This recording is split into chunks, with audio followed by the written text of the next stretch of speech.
paskaitos, studijos yra viena maža dedamoji.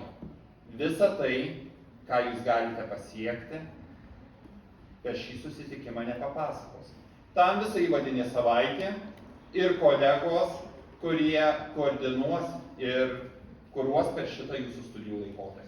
Taip pat ir mano durys dažniausiai atviros, jeigu norit kažko padiskutuoti, pakalbėti, paklausti, ateikit. Studentas nebe mokinys.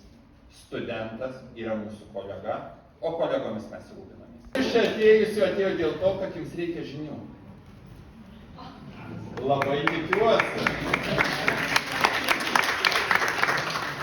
Žinot, už studijas, kada aš savo akademiniai grupėje su studentais ateinu, man labai patinka kartais žmonės įkalbėti mesti studijas.